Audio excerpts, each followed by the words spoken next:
এই চুপ কর।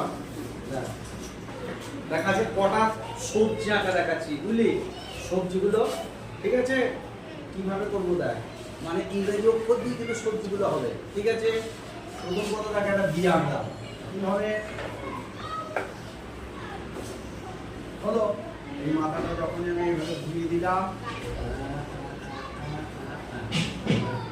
এটা যদি একটু আমরা পরিবর্তন করি তাহলে খুব সুন্দর হবে ঠিক আছে। এই জায়গাটাকে মিশে দেবো ঠিক আছে। দেখ এটা কি হতে পারে, মূল হতে পারে, গাজর হতে পারে, তাই না? এটাকেই যদি আবার ছোট্ট করে করি, এইভাবে যদি ছোট করে করি, ছোট করে দেওয়া এরকম করে যদি করে দিই তাহলে এটা কি হলো, এটা তাহলে কিন্তু একটা বিটের ছোট সবজিগুলো কি এরকম ছোট ছোট বোনা হবে, হ্যাঁ।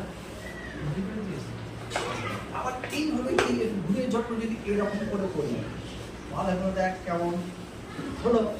এখানে ডবল দিয়ে দিলাম হলো, এগুলো তোরা দেখে থাকবি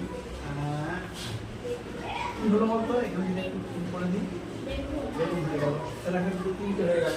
আচ্ছা এরপরে কি করবো যদি আমরা এইভাবে করি, দেখ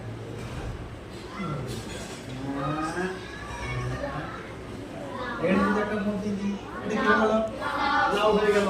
আবার দেখ এইভাবে যদি করি খুব সোজা, এটা গোলটাকে একটু জাস্ট চেপে দিলাম, হ্যাঁ দিয়ে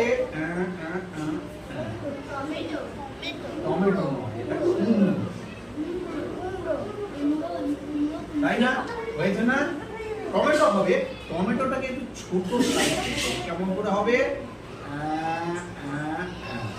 কিরকম না, টমেটোরে কিন্তু গোটাটা এইভাবে থাকে তাই না। দেখ এটা টমেটোটা হলো না, টমেটো হলো, তাহলে কি হলো 1 2 3 4 5 6 এখন অনেক কিছু হবে যদি আমরা ঘিটাকে সরু করে দিই, ভালো করে দেখ বলতে এটা কি হলো, এটা হলো ভেন্ডি, কিন্তু শিরগুলো হবে তাই না। রং করলে খাতাটা আরো অপূর্ব লাগবে, হয়ে গেল তাহলে ছোট হয়ে গেল।